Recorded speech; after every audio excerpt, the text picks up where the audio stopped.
Here's one way to use the wall to prep for Bakasana, crow. After you've warmed up the hips and the shoulders, bring your feet up against the wall. They can be, I don't know, about knee height, shoulder height, somewhere around there. And you want to be close enough so it feels like work to sit forward, but not so close that when you let go, you roll toward your sacrum. So pretty nice balance on the sits bones.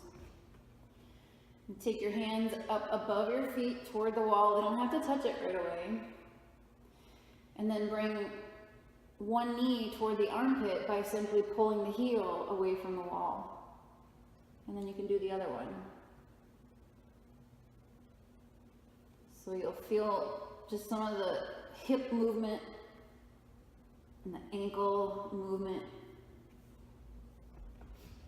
And then you can try to take both heels away from the wall to bring the knees up to the armpits more. When you do that, the tendency is going to be to lean back and have your hands pull away from the wall, but press against the wall with your hands as you bring your heels away from the wall so the knees go toward the armpits more. It should feel like a lot of work. Here's one way to use blocks. You can use foam blocks, you can use magazines stacked up or books. You could use a short table if it's strong enough. You can use one or two, but you want something wide enough to be able to put your feet on without feeling like you're gonna tip over to the side. Hands will go in front of the blocks. Lift up your knees like you're about to go to downward dog, but then walk your feet forward and step your toes onto the blocks, so you're on your tiptoes on the blocks. What this does is it brings your knees up higher already, so it might make it easier to get them way up into the armpits.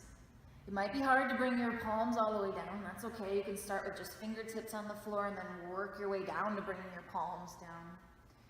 Now my heels are dropping, so what I'm going to do is come up to the tiptoes, which will drive the knees up high. If the knees go outside the arms, it's going to be harder to do crow or to hold the pose. So try to bring the knees straight to the backs of the arms, not outside the shoulders, right to the backs of the arms. It'll almost feel like you're plugging them into your armpits. And then look forward, not down, but forward. Think of gazing at the front of your mat or even forward of that. And then you'll just shift your weight after you drive the knees up into the armpits, bend your elbows toward your feet, and then slowly shift forward more to the toes, and then off the balls of the toes to maybe the tips of the toes, moving slowly the whole time. And then one foot can lift, you can switch, and you can lift both. One way to use a strap. You want to have a loop in your strap that's snug, that won't loosen or lengthen. And this loop, you want to make it only as wide as shoulder width, more or less.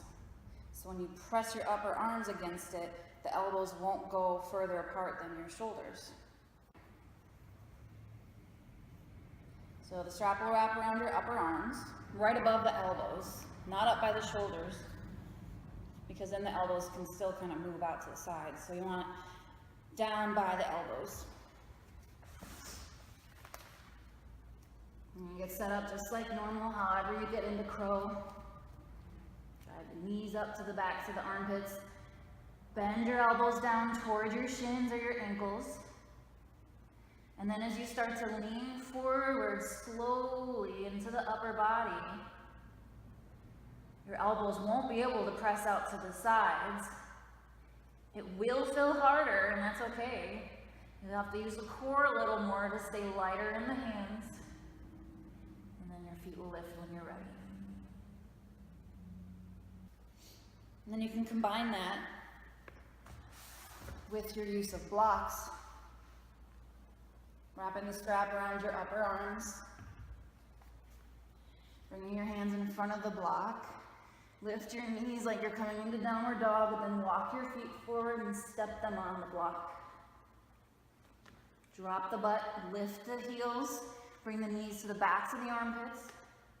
Bend your elbows down towards your feet, and then start slowly shifting your weight forward into the upper arms.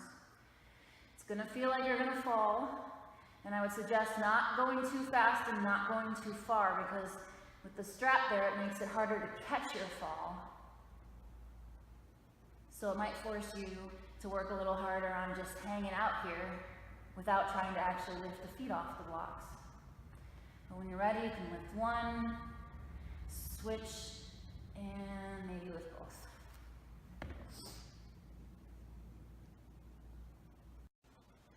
Here's one way to use a chair.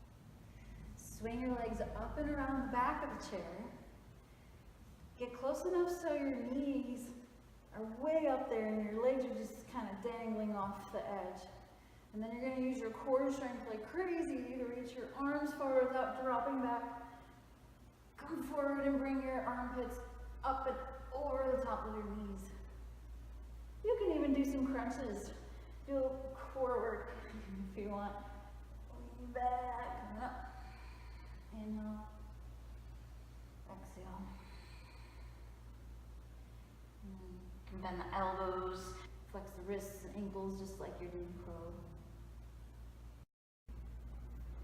Here's one way to use socks, blocks, and the wall. We have 2 stacks of 3 blocks with about a head width between the 2. We're going to start in a wide-legged forward fold with the hands on the blocks. We're going to fold down to bring the head down between the blocks.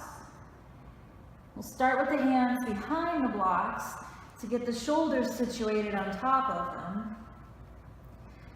And then, it's just like you would do a headstand. You lift your heels, come to the tiptoes, slide your feet toward the wall.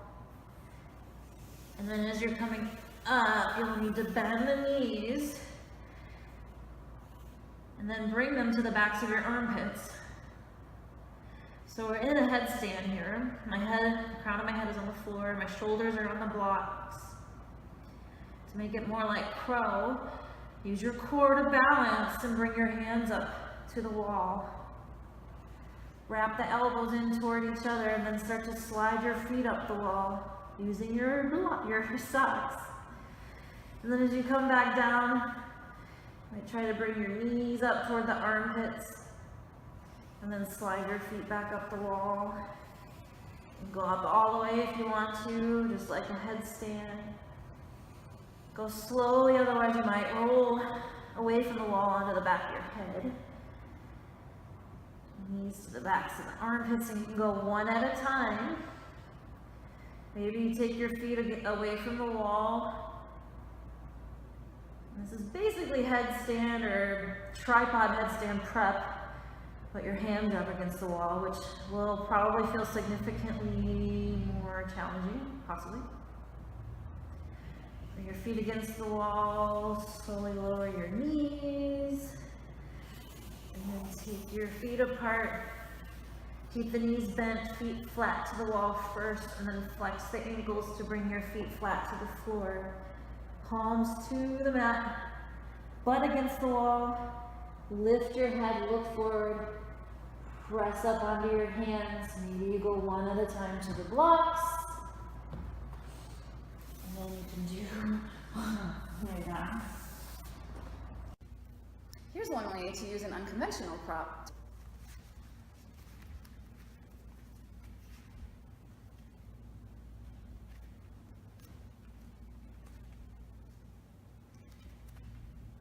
Using the weight of someone's body, lift the hips maybe as you draw the knees down into the armpits, and then bend the elbows toward your feet. Hug your inner thighs together. And then you're in crow. Maybe you can start to lift Bill off the floor.